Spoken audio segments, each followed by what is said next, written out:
Hello and welcome to Loving Me, Myself, and Life with me, Jody Misiak. And welcome to the third episode in the Self-Awakening series. So far, we've practiced presence and started to recognize your inner stories.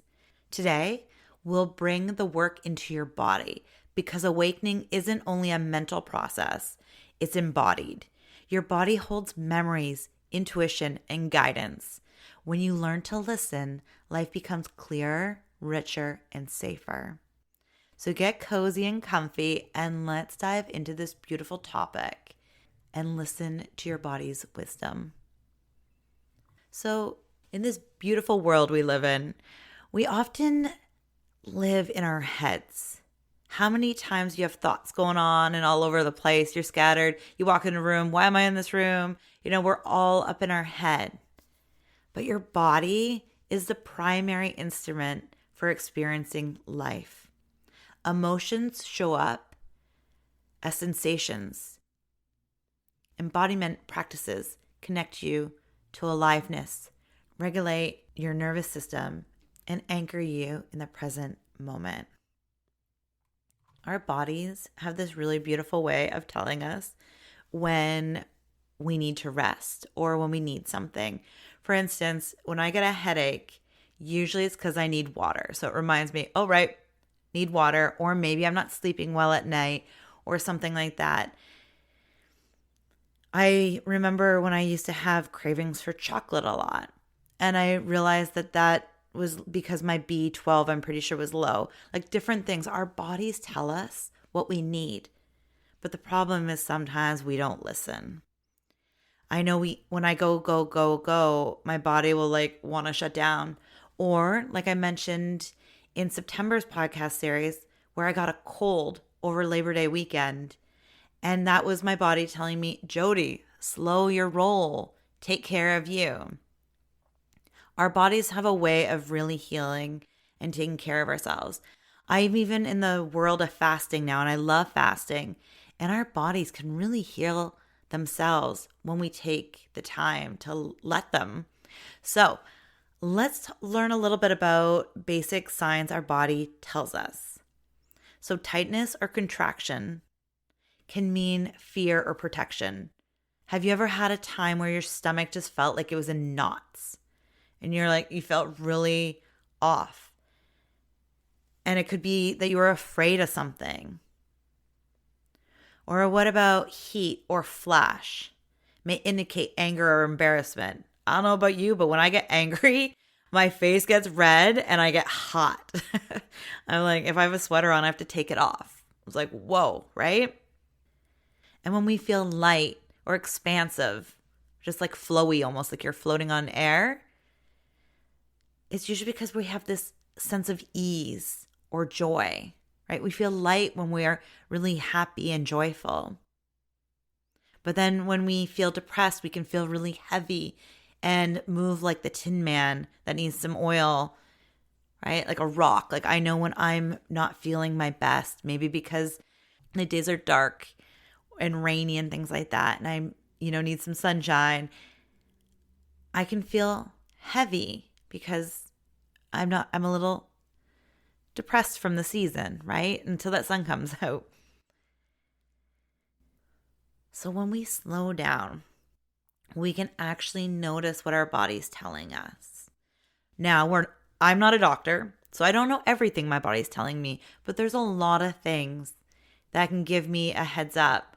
And when we become more aware of when our bodies tell us things, the more we become aware. So I was on the pill for so long in my life that I never even got to feel my cycle. And now I've been off of it. I know I'm probably oversharing here, so I apologize to anybody. That might be, whoa, Jody, going off the deep end here. But for reals, I didn't know my cycle. I would just take my birth control and just keep moving along. And if I didn't want it, I just skip over the placebo ones. And I did this for years and years because I actually went on it for acne, and which was probably for the best because my hormones were all over the place. Now I've discovered natural ways to help my hormones, Anyway, but when I stopped, I could actually feel my body. It gives me signs, it gives me signals, and it's like, wow, I'm very aware of a lot of my body signals until I'm not, right? Like life gets busy and I forget to work out, or I don't forget to work out. I go, I'm too busy to work out, or I'm not eating well, and then my hormones are all over the place, and then my body is screaming at me again. So it's about slowing down. So here's a couple of tips you can also use to notice what is going on with your body. So scan your body for sensations during different daily moments. So when you're working out or after a good workout, just feel your body. Like, how do you feel? And to even see the difference between movement, like working out, whatever it is, a walk or jogging. You can even check in before you move your body, work out, whatever it is that you do to move your body in a loving way. You can check in before. How do you feel? And then work out and then see how you feel after and just see the difference. I even do tapping every morning. And then there's mornings that, I don't because I make an excuse, right? And I get a lot of tension in my neck because a lot of the time I get into a bad posture at my desk. So I'm becoming more aware of how do I sit at my desk. And it's amazing. Before a tapping session, my neck is super tight and hurts a lot. And then after I tap, it's so much looser. So it's really amazing when we do different things in our life or in our day, how much they can change something. So really scanning your body and just paying attention to different times of day through daily moments really is great to just see, does this make me feel good? Does this not make me feel good? And when we become more aware of what doesn't make us feel good, we can stop doing those things. So for another example is when I lived in the city, I didn't realize how much noise bothered me until I moved out of a noisy city. And then I had the best night's sleep in my life. And there's just so many things you don't always notice that is affecting it until something changes. Okay. So another thing you can do is when making a choice, pause and ask, what does my body feel when I think about this option?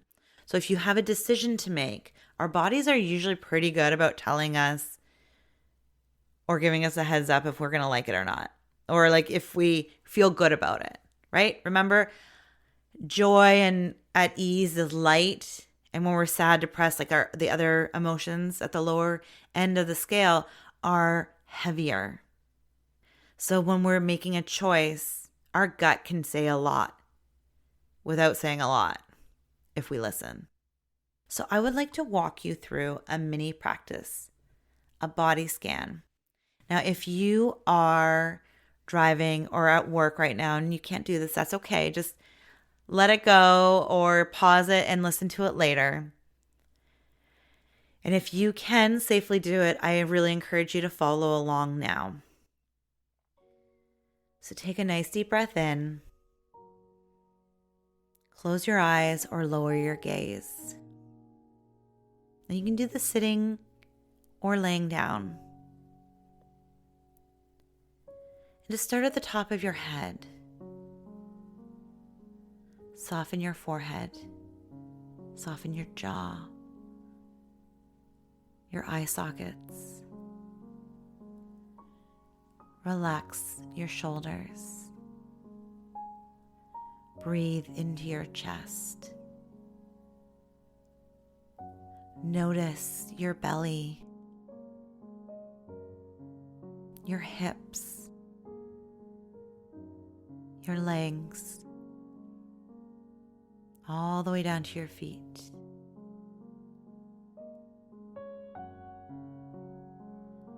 Notice any sensations throughout your body.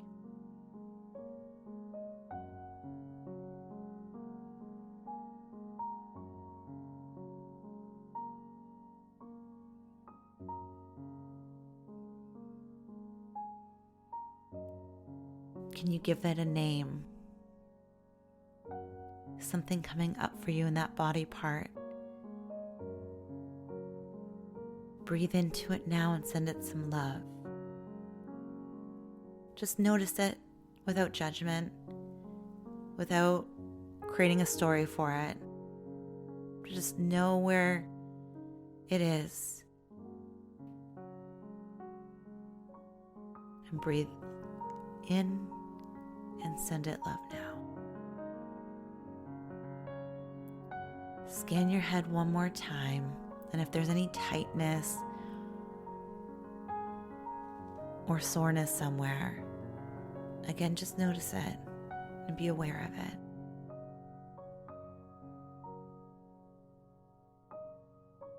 Slowly open your eyes. Wiggle your toes and your fingers. And notice how you feel. So you can do this anytime that your body feels off, or maybe just a quick check-in now and then to see where tension is. So we all hold tension in different spaces, in different places. So for me, I hold a lot of stress in my neck and my shoulders. I also, like I said, it comes down to poor posture at my desk. I'll be completely honest there. I notice sometimes I'm like, ooh, I'm sitting forward and that's not good for my neck. And then I know when I go to my yoga mat and I do some neck stretches and things like that. But it's also realizing where you hold your tension. Maybe some stories you have. We talked about stories last episode. Maybe some of those stories have held a spot in your body. So it's sending love to that place. Here are some other things you can do when life just kind of gets off kilter. And these are just simple ways to reconnect and regulate yourself when things, maybe you're stressed out, a new job, or just life is throwing you a curveball after curveball. So the first one is grounding through your feet. Now you can do this in a few different ways. You can stand, feel your feet on the ground, and imagine it having roots. And you use this when you're feeling anxious. So you can really feel grounded in the present moment. Now, the other thing you can do, if it's warm enough, is standing on grass outside in nature. You don't have to, but it's really nice to connect to actual grass, like feel the grass on your feet, on your bare feet, and really feel rooted. But if it's cold and snowy outside, and it's just not possible right now, standing on the ground and imagining yourself rooted to the ground also helps. And you just can feel really grounded and supported in the present moment. Another one is breath and movement. So gentle stretching plus slow breathing to shift stuck energy. This is why I love yoga, because this is literally yoga. Now, you don't have to know how to practice yoga or even do yoga, but just moving, doing some stretching, some light stretching, and focusing on your breath can really help move energy around. And the next one is something that I've done for so many years, is saying an affirmation. Because sometimes just changing our thoughts can really help us reconnect and regulate how our body's feeling in the moment. So if you're feeling stressed or worried or just overwhelmed, this is an affirmation from Louise Hay that I've used for so long. Now, there's a few, so I'm going to say the full thing, and then I'm going to say what's really short and sweet so you can really remember it very easily. So first is, out of this situation, only good will come. I am safe. All is well. You can also shorten into it, I am safe. All is well. Or if you really need to keep it short, all is well. And this affirmation has been used for me like so many times. So hopefully this can help you when your body feels overwhelmed or just you're going and you just need to pause for a second. So this week, I encourage you to practice the 5-minute body scan and use the grounding foot practice whenever you feel overwhelmed. Next week, we're going to go and put everything together that we've learned so far. Presence, the story of awareness, and our body into a solely daily practice for ongoing awakening. This is where the magic happens. How do we awaken ourselves to our dreams, our life that we really want? And it's going to be a beautiful, beautiful episode. So stay tuned. And if you love this episode, please share it with others that may want to hear it too. And subscribe so you know when the next episode's available. I am so incredibly grateful for you. Thank you so much for listening. I really appreciate you taking the time for you and listening to this episode. Take care and have a beautiful, beautiful day. Bye for now.